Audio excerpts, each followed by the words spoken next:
Hey everybody, I'm Cinnamon Cooney, your Art Sherpa, and today we're going to be painting this really fun dry grass fall foliage piece. We're going to do it loose, we're going to do it expressively, we're going to have a lot of fun. It's going to be easier than you think to create, and hopefully one of your paintings that you get, one of your favorite paintings that you get to do this fall season. On the mic is my husband, John. Hey guys. He is going to be tracking me with all of the cameras so you guys can be up close and right inside the paint action. And it's totally like being like up close and right inside, like say racing action or extreme sports action or just that exciting, except maybe not as much, but you're going to be right up in it. So if something happened, you would see it. Um, I'm really excited to be sharing this with you today. This is one of those lessons that I have been looking forward to. Um, let's look at the materials we're going to be using. So I will take my reference and put this to the side where I can see this easily to work from, this photo reference. Boom, boom, boom, boom, boom. I have an 11 by 14 artist board. This is the Artist Loft. They come in packs. They're very economical. They store super easily. That's very nice with them. On here are a couple wishes. Patricia gets some sleep. She's got some twins, and it's been a while since she had some sleep. And as a mom who had a baby that didn't let me sleep, I certainly wish for her that sleep comes very soon. Brandy is sending love and gratitude to a family who gave the ultimate gift to another family member of hers. And I would like to say that I'm so looking forward to the transplant list becoming something of the past and them being able to print organs, because I think that's going to be amazing. But to all the families who give that gift, we just think that you guys are heroes. And I know Brandy's family thinks you guys are heroes. Lisa wishes for an effective treatment for addiction. And I agree with that, like a really great treatment for addiction and protection for the children and families and the people suffering from that illness. So I thought that was a really beautiful wish. And I wish you guys have a great painting experience today. That's my wish for you. And to that end, we're going to start with some smearing. Wait. What Everybody about ready the to smear? materials over here? Uh huh. You forgot. You said Oh, there's materials materials. over here. Okay, yes. So the materials are all listed in the description below, but we have cadmium red, diox purple, cad yellow medium, Indian yellow, yellow ochre, burnt umber, burnt sienna, titanium white, Mars black, and on the table I have burnt umber and phthalo green to begin this painting. And I've got a regular kitchen sponge. This is a kind of like little cheap sponges. You can find them at the dollar store. You can find them at the drugstore. It's just the stuff you scrub your kitchen with. If you don't have one of those, you could even probably use some cheesecloth or bandage wrapping. You just want something that you can get damp, squeeze most of the moisture out, and smear some paint around. You guys ready to smear some paint? Hopefully there's a resounding yes in the I'm chat. ready. I wanted to watch. You're going to watch me smear I some want to paint? watch it. I'm taking a nice mixture of my burnt umber and my phthalo green together, kind of loosely mixed. And I'm going to just smear this all around. And this is like toning my canvas. You can see that I'm not having to be neat about it. I'm not having to be particular. Flip this over and just tone the other way. See, I just needed to have a better vocabulary when I was a kid. That, Mom, I'm toning the wall. In my family, that would have worked. What are you doing? I'm toning the walls, Mom. So I'm going to grab up all this yummy, delicious paint because I don't want to waste any, and I'm going to just smear it out because what I just need to have is my canvas with this green sort of underbase. This is really going to help me when I go to paint it because now we're not dealing with the white of coming through in an unexpected moment in a way that we don't want. So we're definitely going to be able to get some good effects out of it. Now the next thing I'm going to do is I'm going to put out some more of my green. I'll put out my burnt sienna, my burnt umber. I like squeezing from the back of the tubes. You can see the different caps. There's different brands of paint here, and if you weren't aware, you can use different brands of paint, acrylic paint with each other. You just can't use oil paint and acrylic paint together intermixed. That doesn't work at all. But you could use, any of the acrylic paints that you have intermixed, and that would be just fine. So I put out my phthalo green, my burnt sienna, my burnt umber. I'm going to throw in some yellow ochre and I think some Indian yellow for this next little bit that we're going to be sponging. Now you can do the next little bit with a sea sponge. You can continue on with your kitchen sponge. There really isn't a right or wrong sponging because you're just trying to get tone That's like how dark or light something is.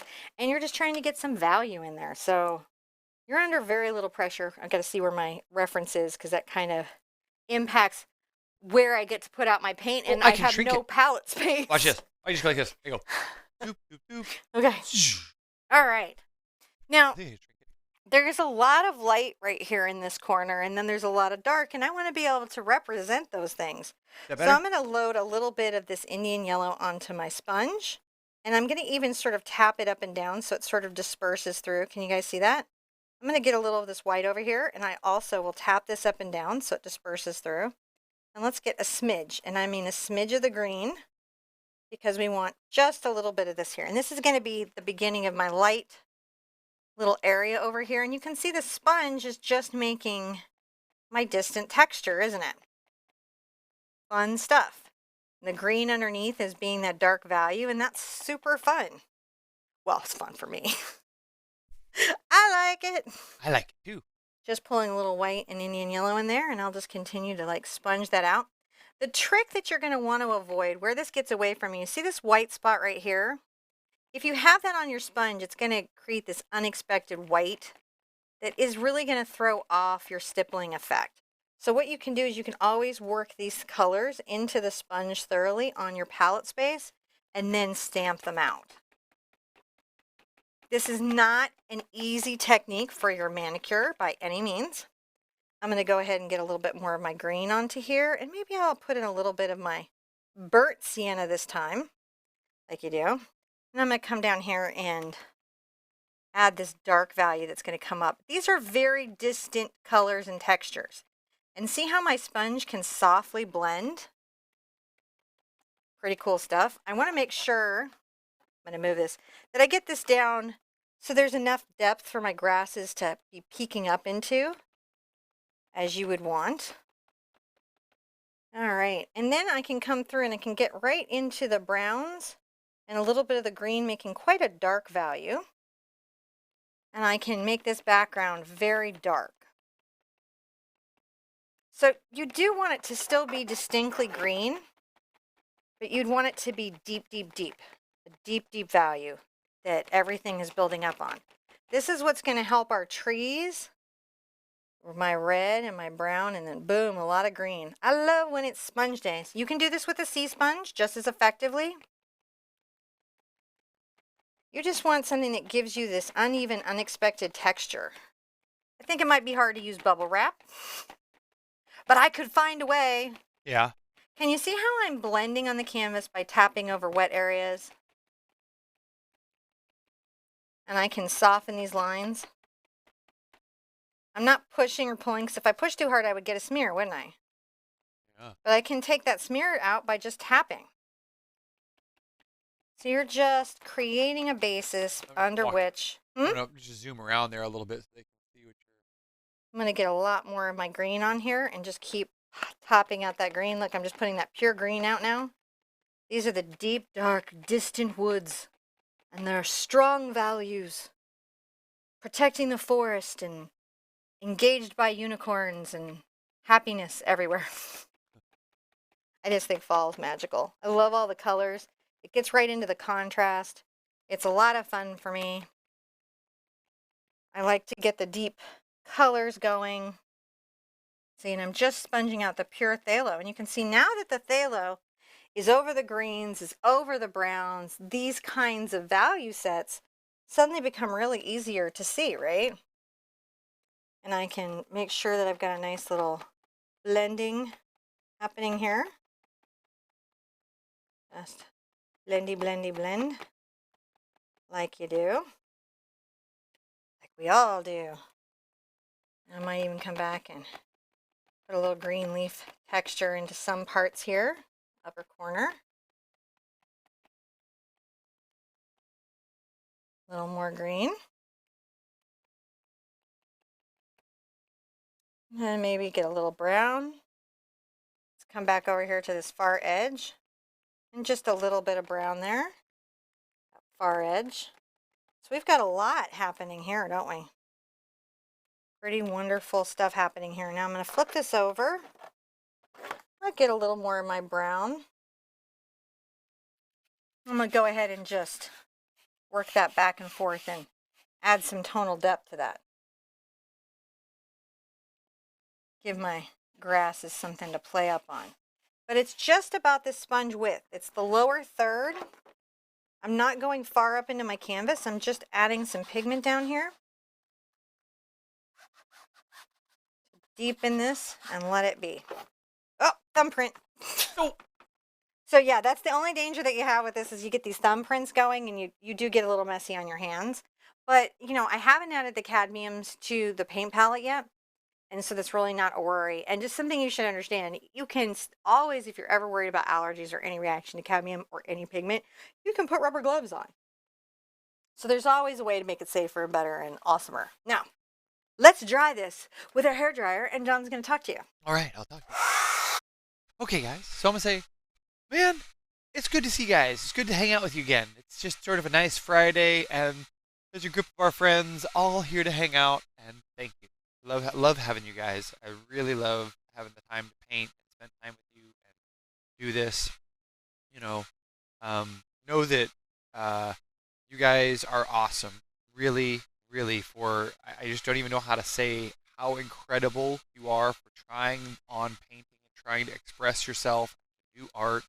Um, it's a brave thing to do that. So thank you guys for trying that. At home, when you're using your hair dryer to dry your painting, make sure you use it on the lowest heat setting because heat can cause shrinkage problems with your paints. Not so much your pro paints, but student paints, so you can have a problem with it. So keep that in mind. And yeah, then there's the Sherpa. Doing things that I do. Yes, I do. So weird. I'm going to put out a little of my cadmium red down here. I've got my Indian yellow out. I might even add to my palette a little of my cadmium yellow. If you don't have cadmiums, or again, if you're at all concerned about that, remember that you can switch the cadmium reds to naphthol, especially from a really good company. Like I have found that Holbein's naphthol red medium is really vibrant and a good exchange for cadmium red medium. Most paint companies don't have that, but honestly they do. So that's a good alternative that you can do. And it's much cheaper than real cadmium. So it's like a way to get into a really cool paint, but not pay as much, if that makes sense. If that makes some sense. But I'm going to use my Artist Loft 3. This is level 3. Level paint. 3. 3. Sipping my coffee and wetting my sea sponge, and I'll let John take some questions. I'm sipping my coffee. I can't take one. Are you sipping your coffee? Yeah. Sipping your Okay. coffees? It says. I'm going to mix some paint. I'm going to take a little of my yellow and my cadmium red and mix some orange. Some very bright orange, but it's going to get into my brown over here. So it's a little bit deeper. There we got there. Deeper. They were asking about Indian yellow and if there was ways to substitute. So it's a very warm, transparent yellow, and I often get asked if you can substitute. You can use any yellow that you have. If you go into my group on Facebook, the Art Sherpa official group, there's a file that's the Art Sherpa palette, and I literally tell you every paint company that has Indian yellow, and it ranges from like $2 to $14. So there's an option out there. A lot of paint companies have it, and you can easily, and you have to realize it's also like a hue. So like, their mixture here is PY73, PY150, and PR206. You could use those 3 pigments and mix them together. You can mix some approximations. The trick is trying to get the transparency of the yellow. So my 2 cents is use the yellow you have. This is all about value anyways. I just like the warmth of it, so I tend to gravitate to it. Invest in it when you can. Until then, enjoy the fact that value tends to work in a painting. All right, I've got my little spongers here, and I'm going to go ahead and tap into this darker color that I've mixed. And I'm going to make sure that it is maybe a little more red into it. I'm going to just, can you see I'm stamping this out? Stamp, stamp. And I'm trying to get those little spots of paint out. And we're going to come here and add some of these little leaves that we would have right here that are popping in the background. See how we've got them? Yeah. Poppy pops. They're poppy poppin' poppin'. Oh, there we go. Look My at that, isn't that fun? Now, as I come down in the depth, one thing I can do is I can put out a little Diox purple, and people forget like Dioxazine purple and Cad red make a really cool color. See where we've got, I'm just trying to look where we've got palette cam. So I'm mixing colors around it. I've is that got my okay? little palette knife here. This just lets me mix some stuff without having difficulty. So I can, as I come down into the depth of my forest, I can get right into this powerful mix. All right, come right into that. And I'm going to just look at that. Oh yeah. Tapping this in. This is going to be one of those shockingly pretty pieces that you didn't expect to have be so awesome in one's life. I'll bring a little bit of this up the side here on the right hand side, tapping towards that edge, kind of letting that little bit peek off. Okay. You want that to peek off. And I'm trying to make the pattern and everything in it not as obvious. I'll get a little more of my Diox purple. And as you can imagine, that deepens the color. That also is going to help my yellow grasses kind of pop out Okay. from the background. You're like, okay, Yeah, I yeah. believe you. I'm sure you're not lying to me. No. So I'm just still going into my cadmium red and Diox purple. And now I'm back into my little red spaces here. And you can see this is just a little sea sponge, right? And again, if you have any like metal allergies or anything, I would switch to a naphthol. There is no, none of the current studies say that the cadmium gets in through your skin, but you absolutely can have an allergy to anything. So whenever you're finger painting, and if you're not sure that you're good with everything, you can always just wear some rubber gloves. Let's look at that. Do we have some crazy foliage that's That's popping looking in? great. Isn't that wonderful? Yeah, really nice. I'm going to reset my sponge a little bit. Sponge reset. Resetting it just a smidge. I'm going to get back into my little brown and red mixture that I had here, adding a little more red. You can see I'm just swirling that around. And I'll just be sure to pop this here and there and everywhere. And Here then and there and everywhere. sometimes I like to get back into the Cad red with just a smidge of the Diox purple, and I'll tap this towards the back end of the tree. Just Again, a we are, smidge. this Just a distant foliage is now getting more interesting. Be a little lighter up here at the top. And you can always come in and get right into your burnt sienna. Just a brighter color than people realize when you're talking fall colors. So let's get a little more red. We'll pop some of that back here in the distance, like you do. And can you see how this is giving us that foliage thing? What's working for me here is I'm not just using one value. I'm not spotting like everything uniformly. I'm making Yeah. clusters. I am staying well within my thoughts about the bushes. Yeah, you can really see that when you get close to this, it's just these little, they're all these little puffies, but when and you zoom out, it becomes bushes and trees Yes. and grasses. And that's just really the fun part of it. All right, I'm rinsing out here.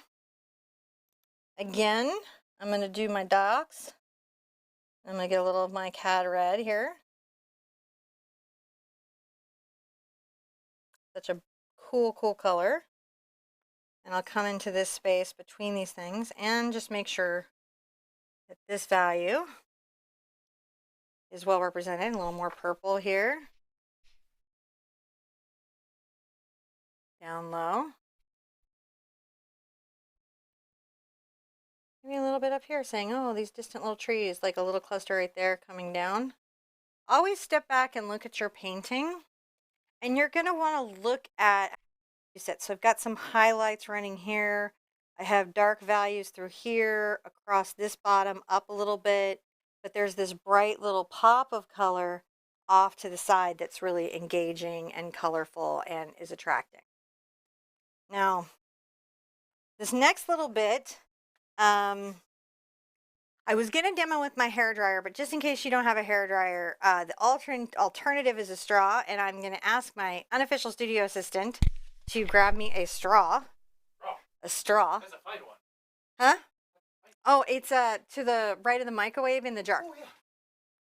So hopefully what you're seeing is like, you know, where these values are. So what makes you successful with the sponging method is the same things that make you kind of successful with a brushing method, which is that you're paying attention to making forms that appear natural. They're not too structured. They're not too rigid. So you're not dealing with like, oh, well, a tree would never look like that, or a bush would, they're not like little lollipops. It's really weird.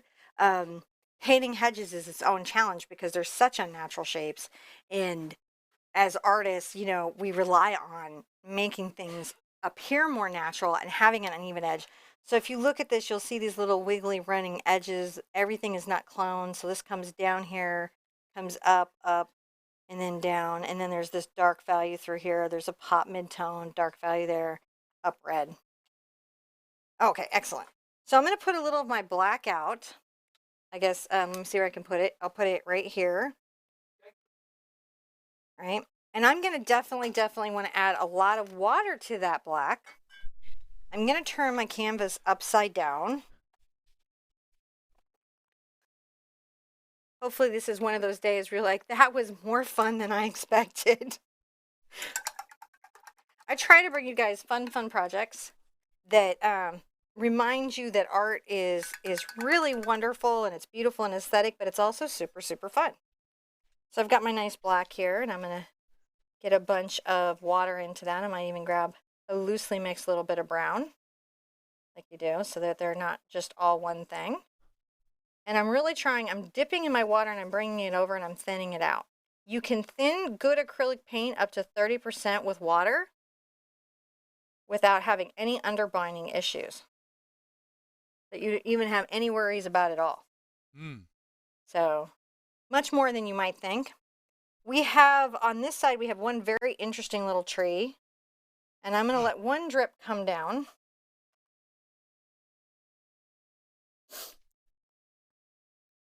I'm going to make sure that it's fairly well kind of like coming down. As it goes down there, I'm going to take my little straw, and hopefully John can catch this. I'm going to start making these weird kind of little abstracted branches that hopefully we can play with. So let's get a bunch of our thinned paint.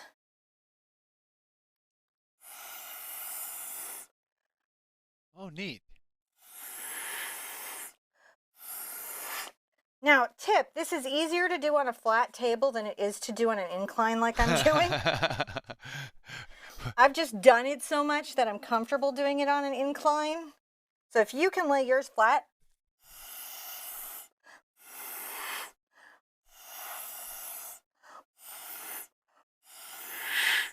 I'm getting a good little tree going there. Little tree shapey thingy-majiggy. Super fun. I'm going to come right here and I'm going to bring this little branch in. Can you guys see how I'm bringing that little branch in? But it's very wet. It's going to want to drip. And as it wants to drip,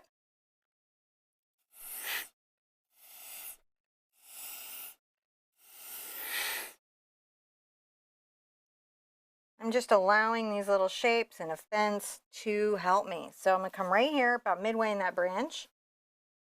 Now, listen, if you're new to painting and you have that sense of things are right or things are wrong, you're going to mistakenly believe that you're doing this good or bad in your head. This often happens with new painters. I hope you're laughing at home, because we create such expectations of what we feel like is a good painting and what we feel like isn't a good painting, instead of just being like, you know what I'm going to do today? I'm going to blow my branches across the canvas with a straw, and I'm going to enjoy that experience. And I'm going to create a beautiful yet surprising fall painting in that my friends are going to be like, how the heck did you even make that? All right, you ready to keep going? Yeah. It's so fun to do these. So we're going to do this. We're going to continue doing this across the canvas, making some different little trees that could be popping out here and there. I'm going to pull up some of the gain on that one a little bit. I'm going to make a branch. Just so I can see some of that. I like to just keep branching them out and like following them around.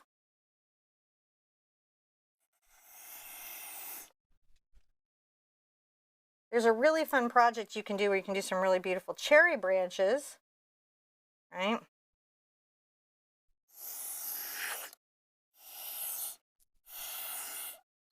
I'm going to make a little branch coming out here.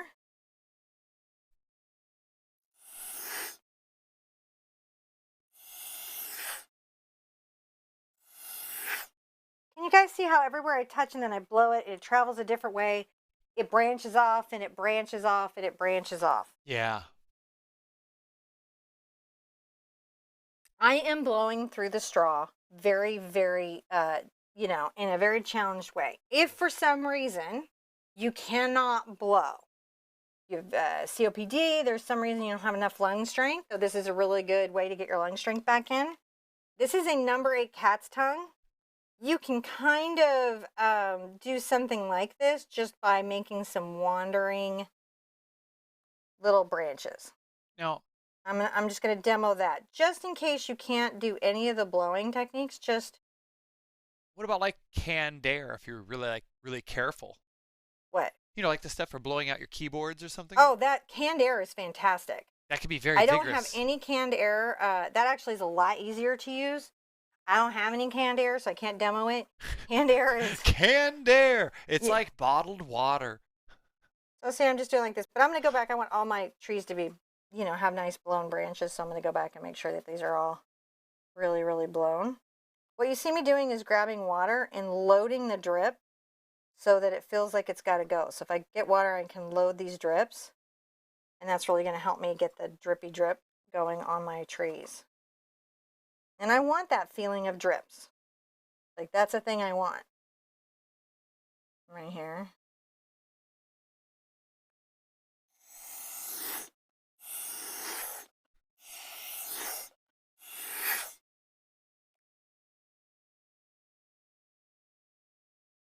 All right. Keep making sure it's just too fun to play with.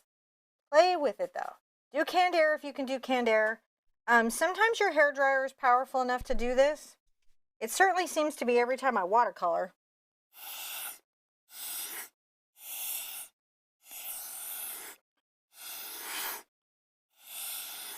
You can see that I use my straw to chase these little drips down, which is rather nice. I'm going to do some more. I like to have lots of distant little twiggly bits that just have their little journey.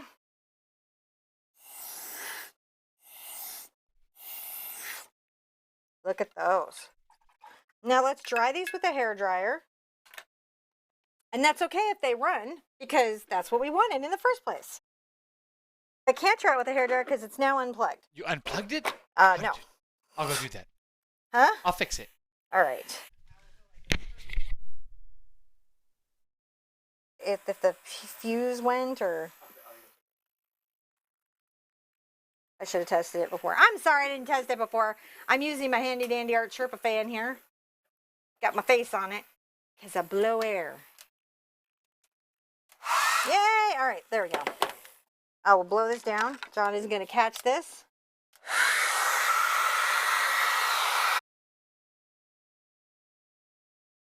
Okay, I'm back. All right, sorry. Technical challenges all around. But that said, I'm back. Okay, and thank you for being tolerant of my mistakes here and there on the show. Not perfect, but it's live. So, it's live.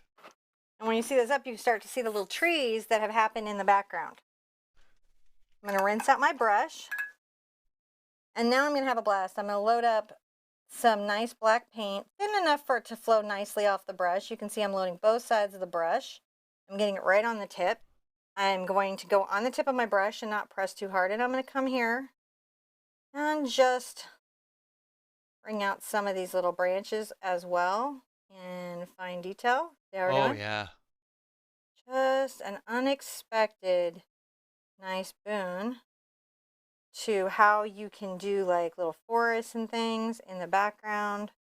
We know we've got a nice little focal tree here that we could talk about. So let's plant this here and find that tree in the little bushes here. Yeah, I just come along and I'm on the tip and I just run these little branches out. So some things that I do, I make sure my trees are a little bit thicker at the base than they are at the top. It's a good thing to do. You can bring a branch right out from the bottom. I try not to make like super uber straight lines, and I go long. So I don't do short or stubby branches that, aren't going to sustain me or hold me. And by making these darker, more hard edge trees, you're creating some depth within the piece. You see how you're doing? So I'm just following along on the edge of this. I just trail up and I press the hardest at the beginning of the stroke and I release as I come up. And that's how I manage to get lighter and happier trees. I'm playing on the toe. You could use a number 4 round. You could use any brush that you find gives you reliable lines. We all have a favorite tree maker. And we have this nice one that's more of our foreground focal tree. I don't mind that being there. Not fun. I'm going to dry this with a hairdryer again. Let her do that. She's just making sure those are nice and dry so that the next layers can. Yeah, just making sure the layers stay dry. So that's so you don't get muddied paint when you're doing the subsequent layers, especially in the lighter colors. They can pick up any of the black paint or darker color paint underneath when you're doing these sponging techniques, and that can make your stuff muddied and just not look nearly as nice. So it's a good idea to make sure you get it fully dry. That way it's I'm going to switch up my water to slightly cleaner water. Slightly cleaner water. And now I'm going to pop some of these branches. You ready to pop some of your branches? Pop, pop, pop, like Ruby Rod. I'm going to get a little of my white and black together and make a soft gray. And find some areas on your branches to highlight. You don't have to highlight all of them, but highlight little specific parts of them. You can follow the little drips to highlight. You can create new ones to highlight. I think it can help. I'm picking the right-hand side of my tree. That's where I'm going to put most of my little highlights.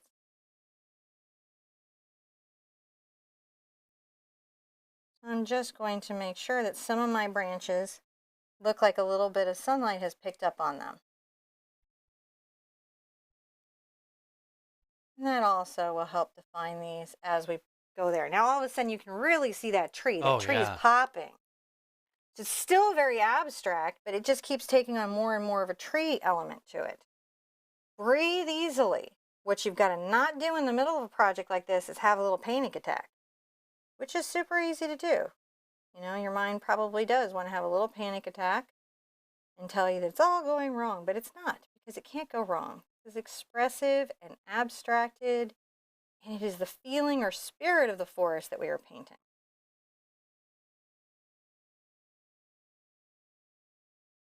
Putting a little bit of focus on that tree. So focused. And you can even take this one that's back here and add just a few highlights here and there to say some of this also has caught some light in this little tree. What do you guys think? Now you kind of have 3 little defined tree spaces that are really thought about. I'm going to rinse this quite a lot. And I'm going to have a lot of fun because I'm going to put a little more of my cad red out. I've got my Indian yellow, I've got my cad yellow, and my cadmium red. And I also have still my yellow ochre, which I'm going to mist because it's been sitting out here for a little bit too long. So let's mist everything for a second. And I'm going to take this one brush, which is the number 8 cat's tongue, okay? You could use a number 8 filbert. You could use a number 4 filbert. You could use a round brush because we're only going to be doing like little expressive dabby strokes. So I'm going to take a little of my yellow and my cad red, mixing them together. And I'm going to make the first run of it kind of dark, kind of thoughtful there. And let's tap out little brushy leaf shapes. These could be just a little redder. And the reason they can be redder is so I can add some highlights, because I want some of them to be, darker. These are like almost like little clouds. You could use my actual cloud brush, does this really well.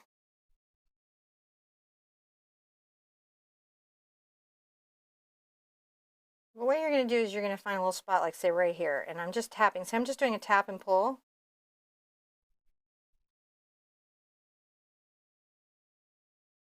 Let's get a little more of our red into here. I'm just making some darker values. And if I have to turn my canvas to the side, sometimes I will, to continue getting some of the right kind of directional strokes that I want over here. Getting a little more of my red on there. See what I'm doing?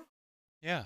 I'm just using this brush to grow out some little leaves. And it's just making these little happy leaves. I can do them anywhere I want up in here. I think that they're going to be quite heavy at the top of the canvas. This little tree grows out this way. So there's a little spot kind of making a triangular little pointed shape. You can see that there's a cluster here, or maybe there's a cluster here or here. There we go. Let's cluster some of them together and then put some out. Be brave. I'm going to be brave. You be brave with me.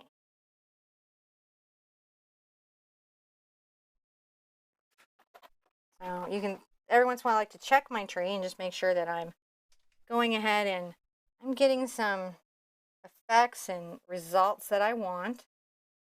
And again, you're not trying to paint every leaf. You're trying to paint the expression of the leaves, if that makes sense. So don't be like, wait, there's a leaf here, there's a leaf here. Try to get the overall shape and feeling. It's okay to have some of these sort of popped out in a couple places into the canvas, because they would be, right? They would be on branches that were losing their leaves. So you would definitely want to have some of them kind of almost like they're hanging out. Then I'm going to get a lot more yellow.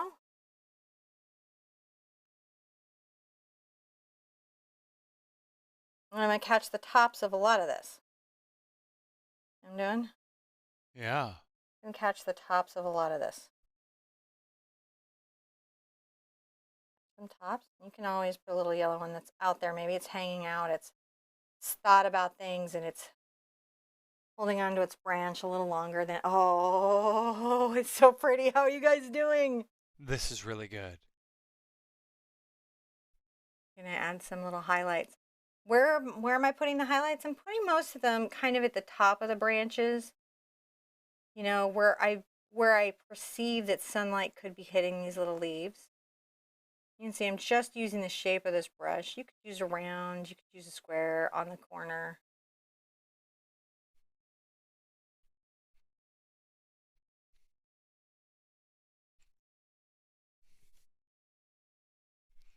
How's that going? Ooh, so pretty. I'm gonna rinse out a bit.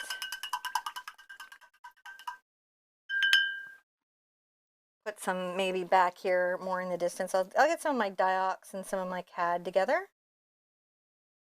They love that mixture, but I'll work them a little bit brighter this time. And let's say that I've got, some of this right here. Tapping this off. And I'll move my canvas around so that I feel like I'm getting a good angle wherever I need to. I'm going to be pretty heavy at the top here. And I may come back with these leaves to make sure that they stay layered to the front. There's a nice big bunch of this. Let's get a little more cad in there, because we want this to pop against the background, don't we? Yeah. So there we go. It's just a little more cad. So it's darker cad, but it's still cad, isn't it?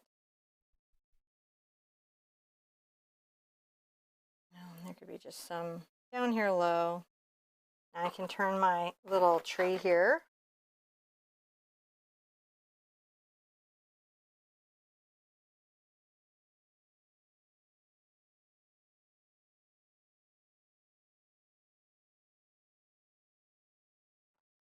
That looks pretty good. I think I'm going to just add some of these little leaves down here. I'm going to be just trying to make sure that it looks like, oh, I love that distant tree. That's so happy. Oh, yeah.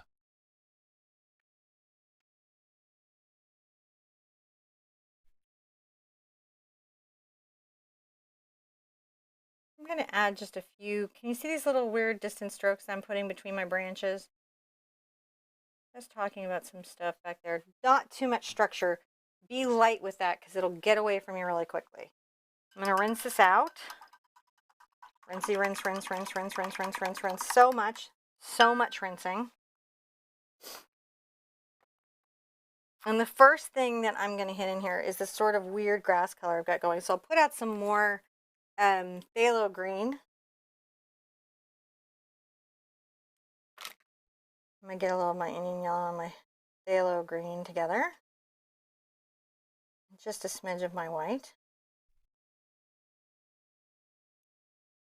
And this is sort of deep into the grasses is this color. So I want to make sure that I've got this layer, this pop of color, because it's so gorgeous. These kind of come up in a little arc across everything. So be aware of that as you're striking these little bits of grass around. Right? These are going to peek through my ochre grasses that are going to be in the front. A little green, a little Indian yellow, a little white. Again, use CAD if that's what you have. It's just brighter. It's going to pull forward a little bit more.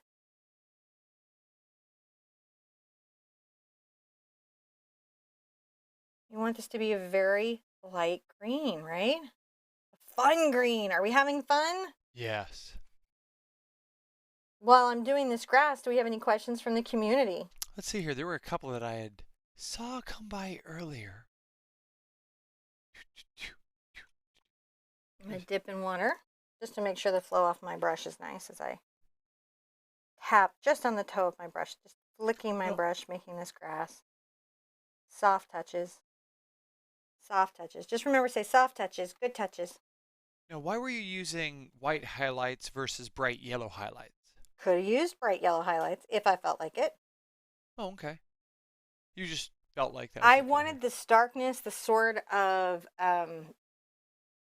veining of the black and white. That was so that we really saw that cold highlight. But if you want to go a yellow highlight, that is not like a wrong thing.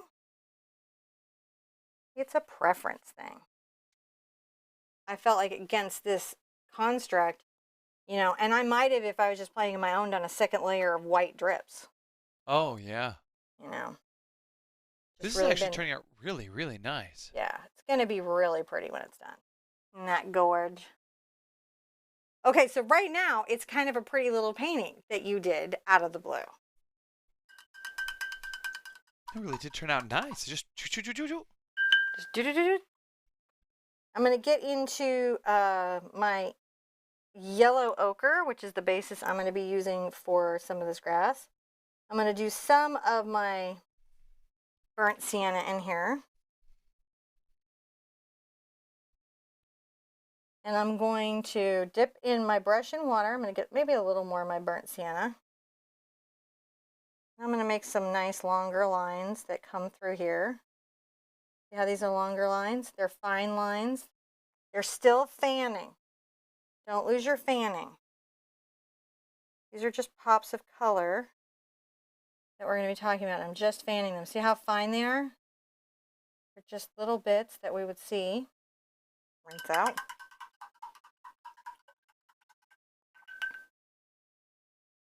Get a little bit more of your burnt sienna. You can even get a smidge of your black into it. Burn it more. See how we're doing? A little more burnt. But you want it distinctly brown. And I'm going to come just on the edge of this brush, making fine little lines. These fine little lines. the texture. Just make fine little lines. I'm not trying to make even lines, and it's okay if they cross each other a little bit. You just want that feeling of those little lines in there as part of the overall comp before you get the grasses in. Now, I feel like it's a good idea to dry this before we hit the next layer. Okay, right ahead.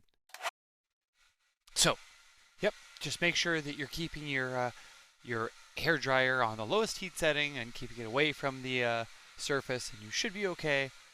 Um, just and make sure it's thoroughly dry. That way, as you're adding your lighter and lighter layers, you don't pick up any of that the darker colors underneath. All right. So I'm going to take a little of my Dox purple over to my yellow ochre, and I'm going to gray it. Can you see how those two gray together? Mm-hmm. I don't want it to be too distinctly purple. I still want it to feel yellow, but this gives me that first rush so that it's not so completely bright. And I'm going to just start to make these little shapes. So I take a little stroke out and then I go, see how we're doing? Little foxy tail bits. Little stroke out. And on the tip, you can use a number 4 round if you're not confident with the brush you're using. To be successful at this, you need to use a brush that's going to give you a good line. I'm using a brush that's giving me a good line.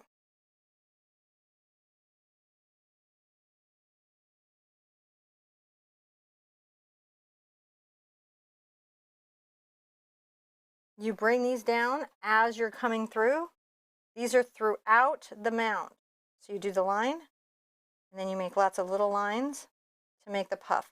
This is about a 1/2 inch is how much I'm giving that on here. And then I make these little strokes to create the little grass puff. See the little grass puffs?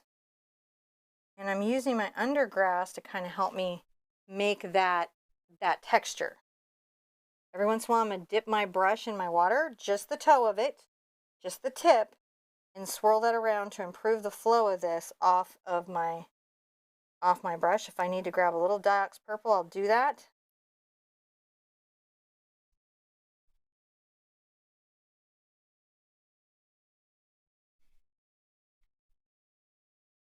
And this is just the fussy bit, right? You're just going to make these little strokes. These are little fussy bits. But that's what was so beautiful to me about this image was this front of grass. The texture that it had. How's your guys' texture? Any questions Yeah. while we're doing texture? I've been sort of watching you here. So let me look over. Now, could they were asking, could you use other brushes on this? I did see that earlier. Yeah, well, like I've been saying the whole time, use a number 4, use a filbert, use whatever you're comfortable with. Yeah. And, Ken was saying he always has to watch a couple times, rewind, restart a couple times to make sure that he can do these. Who does? Ken. I can. Ken says hello. Oh Hello, man, there's a Ken. lot of folks out here. Well, I think a lot of people love this type of image. I mean, I think we feel like we love fall. You know, we very much enjoy this time of year and painting. And And remember, guys, you could, if you didn't love that, you could come up with the gold on your highlights. If you didn't enjoy the black and white contrast as much as I do, you've got to realize that these things are your paintings. I'm going to guide you through elements of them and the basic construction of them.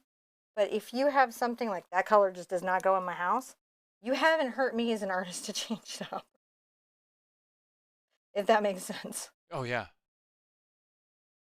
It's not like you argued with me. Now, if you change it up and do your old thing and the painting goes completely south, which doesn't often happen, but if it does, don't freak out about that. You were brave. You took a risk. You can always repaint it following the tutorial exactly.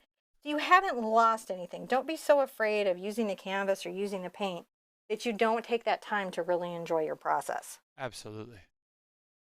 So this is a bit busy making these little puffs. And you've got to make them. You want to fill in these areas with lots of little puffs. Even here I can come and make these little grass marks to fill this in a little more thoroughly here on this side. because there's a bit of grass there. And I can do the same thing over here. And it's okay to make some little puffs that are down deep into the grasses. They're lower. You just find little spots for them. I'm putting them around here and there, trying to capture that feeling that I had when I saw this piece. Put a few more pieces in, and then we get to do the poppy highlights. I'm making some little strokes here and there, so I'm making these little strokes, filling that in so that there's this building effect, building pop of kind of gorgeous color. So we're gonna rinse out, and now we're gonna get some cad, we're gonna take some yellow ochre. I'm gonna actually get a little of my cad yellow, just a smidge of the cad yellow, and mix it into the yellow ochre. I'm gonna get some of my white. And that makes this much lighter color. It feels a little more yellow. And I'm gonna come and add some of this into my grass. I'm gonna highlight some of my grasses and add some strokes of grass that are highlighted. See? Yeah. Highlight some of these. You can come and get an edge. You can make new ones that are all this lighter color. Now, if you're interested in any of the upcoming events, you can find out, there's a link in the description down below to our website. On the website, you'll find a whole bunch of information about upcoming events, all the kind of things we got going on. Oh yeah, and there's so much info on the website. Like if you're trying to find a painting, like if right now, if you were to look for snowmen, you have no idea how many snowmen I painted. You just go by the website and put in snowman and then pick the painting that you want to do. Because I painted them a lot. And I have them from little brushes all the way up to adults. So, you know, there's a level. There's the 20-minute snowman. Let's evaluate. Now, is our grass starting to pop? Oh, yeah. Dip your brush in the water and keep going, right? Mm-hmm. Keep it going. I'm going to start hitting. So I'm just trying to catch those sunlight bits. I'll come through here if I've got some down in there. A little bit right there.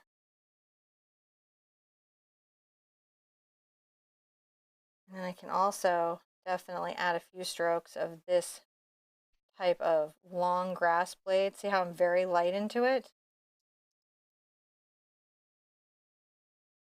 Getting that to lay down and be quite expressive and quite adventurous and quite fun.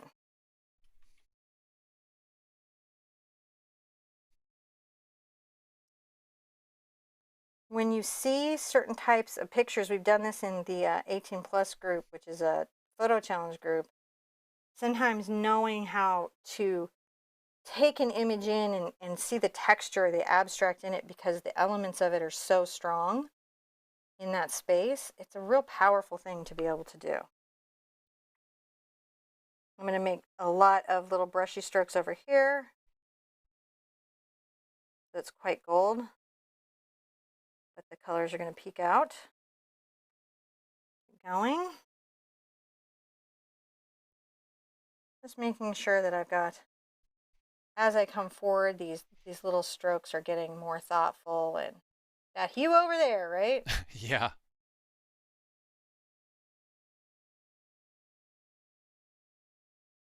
Let's take that in and evaluate for a second. Oh, go figure. How fun was this? This is pretty fantastic. Isn't this just a lovely, lovely, lovely thing? It just came right together.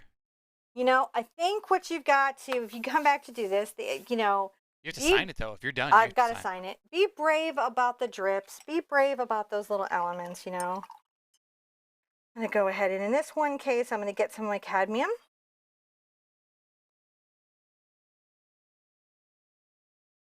It actually blends right in there. Yeah. The fall colors. Because it's a fall colors, it's not such a stark, this is me.